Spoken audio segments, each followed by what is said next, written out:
practicing. A lot of us like to practice, we love the game, we want to get better.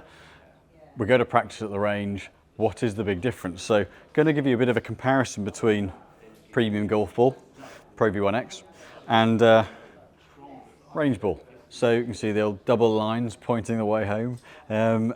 This is a pretty standard fare that you would find at most driving ranges. But actually, what is the difference? What relevance is there when you're practicing? What can you take away from the ball flight you see with a range ball versus a premium ball that you'd use when playing your round of golf? At what point, is there a point where it becomes irrelevant to look at? Or actually, is it relevant practice no matter what you're using? So, going to test with a driver, a 6-iron and a wedge.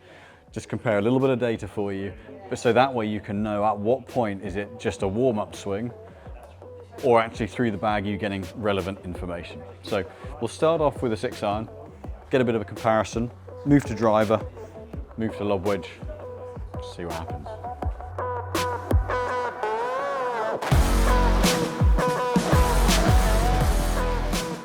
So start with the 6-iron. It's what a lot of people hit a lot of iron shots at ranges. So let's start off with a mid-iron, look at it with the Pro V1X, and then see how that range ball stacks up. That's a pretty solid hit. I'd say pretty representative.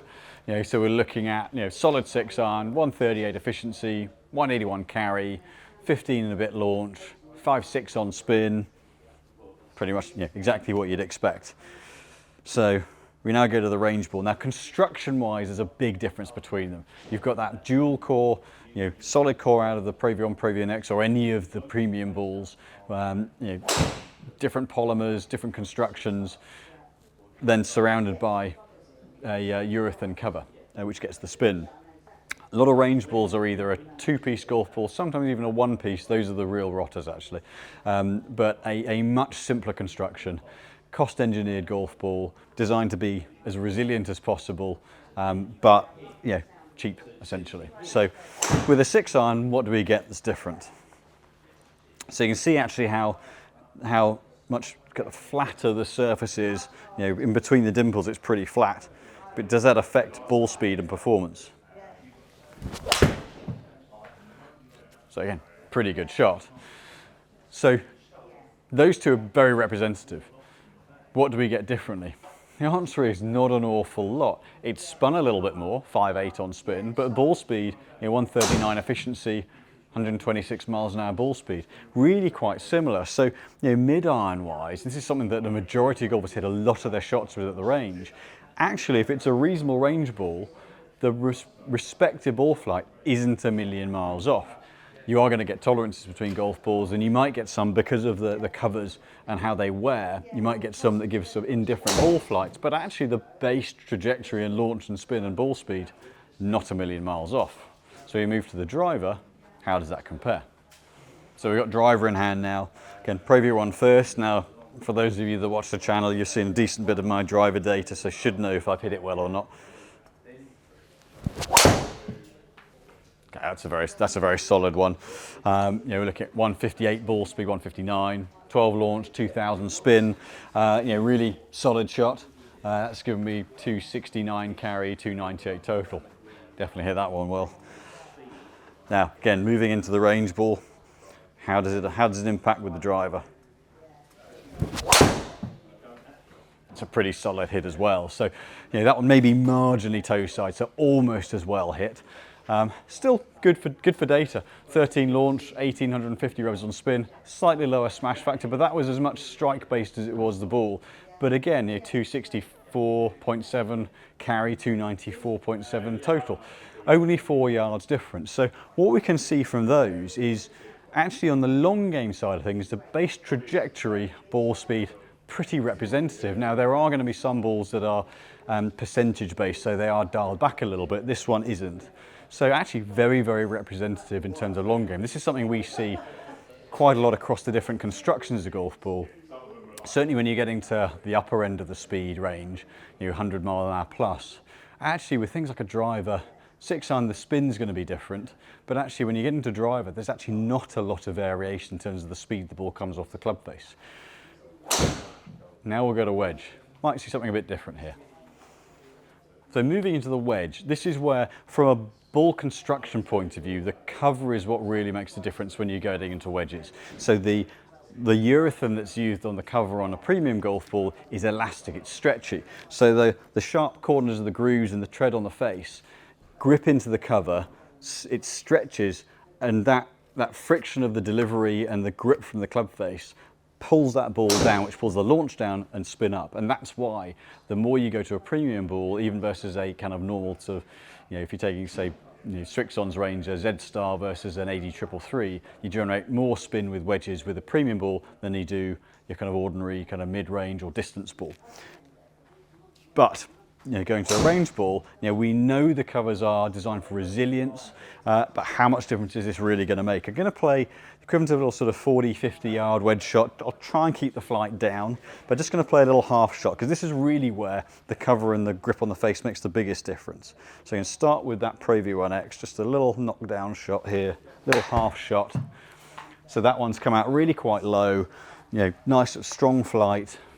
Carry 41 yards, carry 48 total, 7,500 revs of spin, maybe 23.5 launch. So I've really flighted that down. So I'm going to do my best to do exactly the same thing with the range ball. What's my angle of attack? 10 degrees down. So I've got quite steep onto that to try and flight that down. Let's do exactly the same thing here.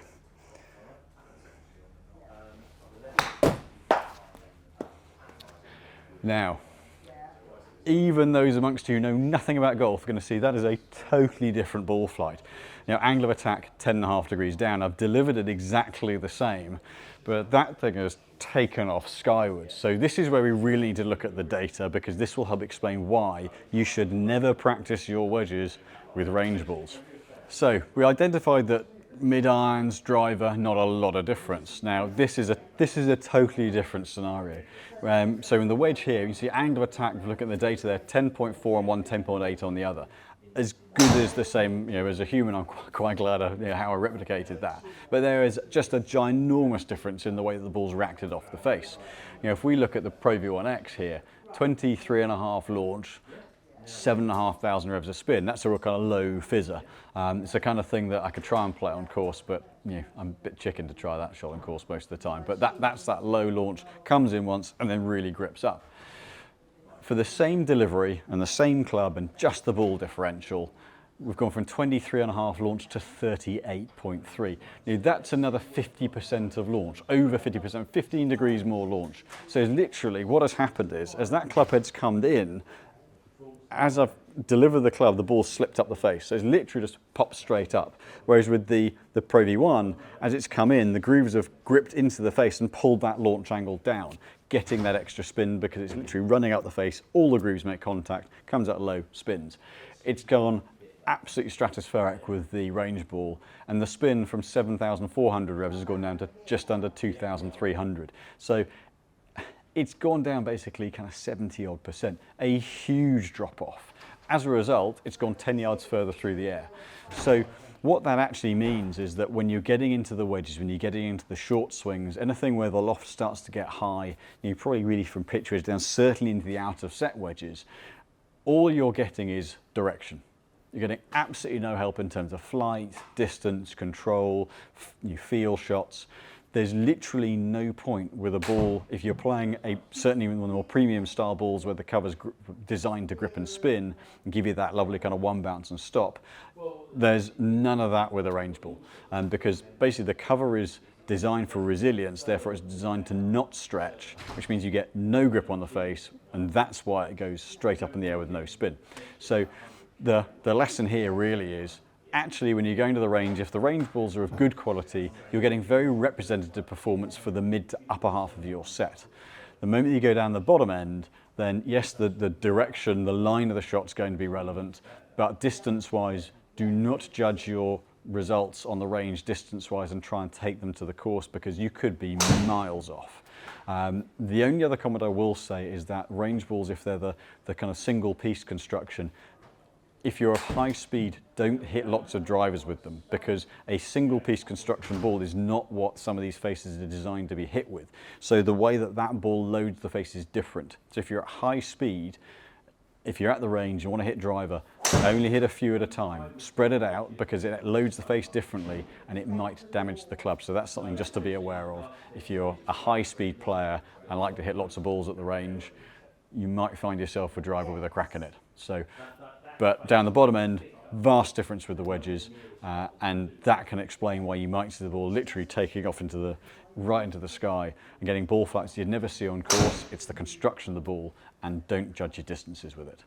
So thank you for watching. We really appreciate you viewing all the content, and we're trying our best to create as much as possible and things that are interesting to you, the viewer. So anything you want doing, please let us know. You know, it'd be great when you're trying to grow the channel for you and get as much out there as possible. So if you like this, please hit the like button, subscribe, and help us grow our content, grow the channel, and we'll hopefully see much more of you again soon.